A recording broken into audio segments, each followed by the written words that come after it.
Oui, merci Monsieur le maire. Il se trouve que pendant la présentation de Monsieur Fristo, une des infographies, notamment celle-ci, pardon, mais je la montre, n'a pas été donnée à l'opposition.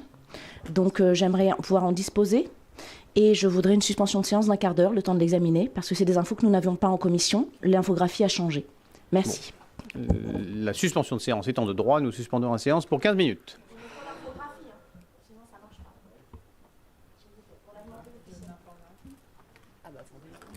C'est bon. Oui. Madame Chalas, c'est bon. Merci, Monsieur le maire. Monsieur le maire Éric Piolle s'était engagé à ne pas augmenter les impôts locaux. Or, il prépare une forte augmentation des impôts pour 2023 à Grenoble. 25% d'augmentation du taux de taxe foncière, soit 32% cumulé à l'augmentation des bases. Il avait promis de désendetter la ville. Il vient d'augmenter la dette.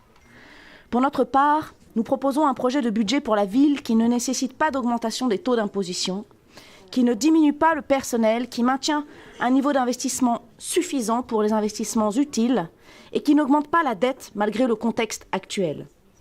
À Grenoble, tout augmente contre le pouvoir d'achat. Les collectivités devraient financer les services publics essentiels, c'est-à-dire les compétences traditionnelles de la commune. Éducation, aide sociale, logement, services publics de l'énergie, eau et assainissement, maintien du patrimoine, voirie, accessibilité de la ville pour tous. Et arrêter les politiques gaspilleuses d'argent public. Achats dispendieux du siège du Crédit Agricole, cadeaux aux copains politiques, des squats et des associations, fête des tuiles en pleine ville, capitale verte qui n'est plus qu'une gigantesque machine commerciale. Il y en a pour plusieurs millions d'euros par an.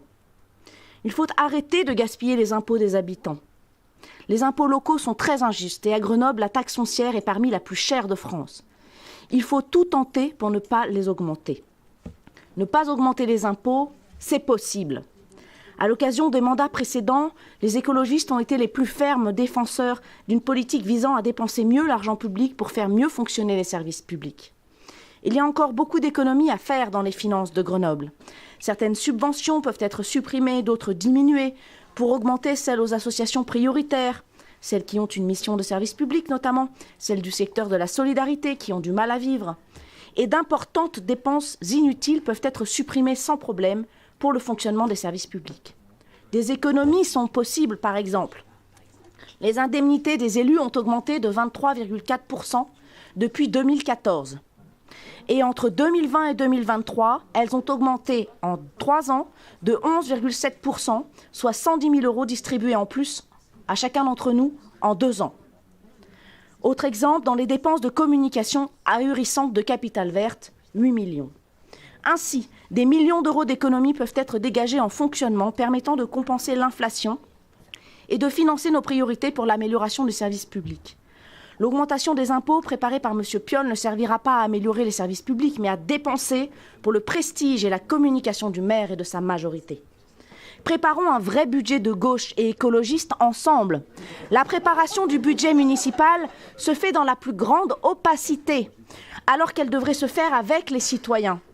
Pour notre part, nous proposons un projet de budget pour la ville qui ne nécessite pas d'augmentation des taux d'impôt, qui ne diminue pas le personnel, qui maintient un niveau d'investissement suffisant pour les investissements utiles et qui n'augmente pas la dette. Travaillons ensemble avec les citoyens.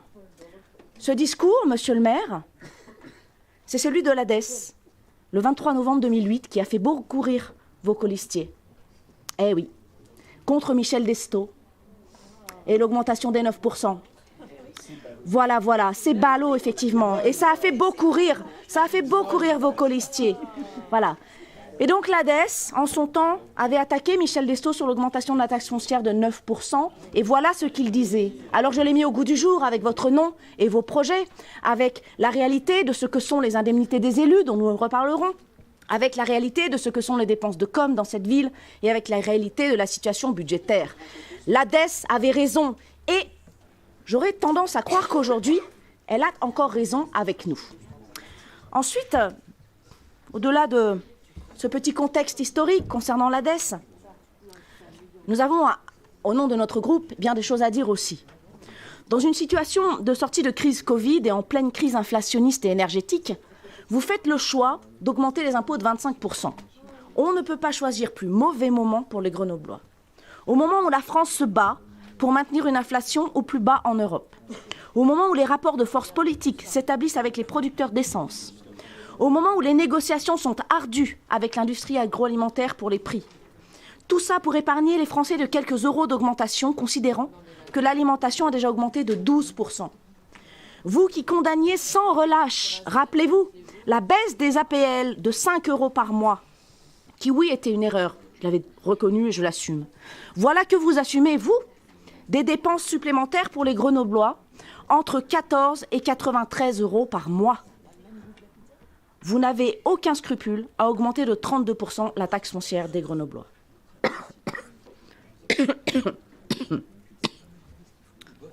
Que ne voyez-vous pas là l'incongruité de cette décision? L'écart considérable entre vos mots et vos actes.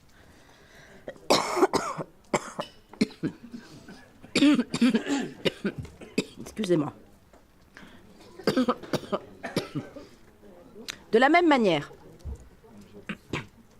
vous trahissez vos propres engagements de campagne.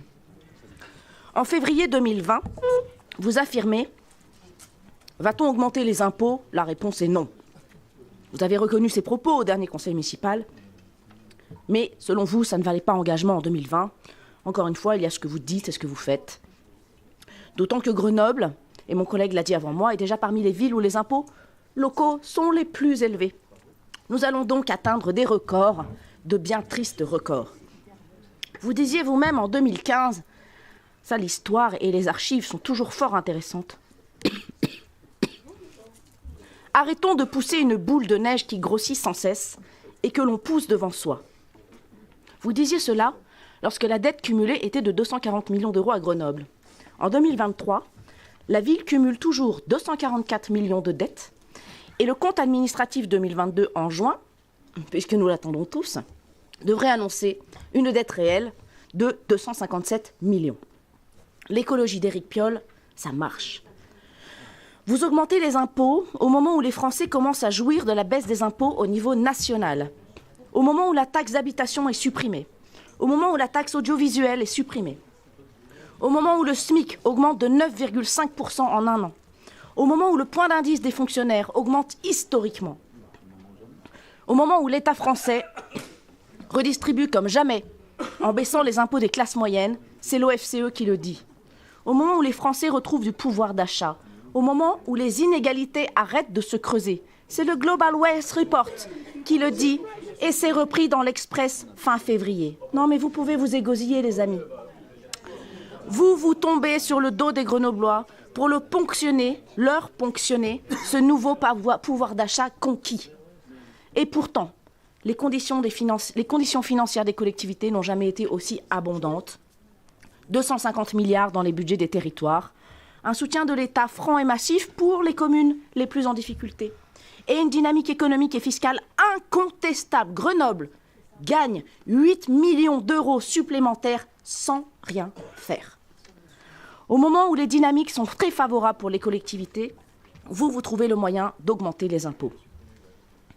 Selon vos propres exemples, c'est une nouvelle charge pour les Grenoblois, je le disais, entre 14 et 93 euros par mois, là où le gouvernement avait baissé les impôts entre 45 euros et 166 euros par mois, pour reprendre toujours vos propres exemples. C'est quand même une récupération financière moche en pleine crise inflationniste.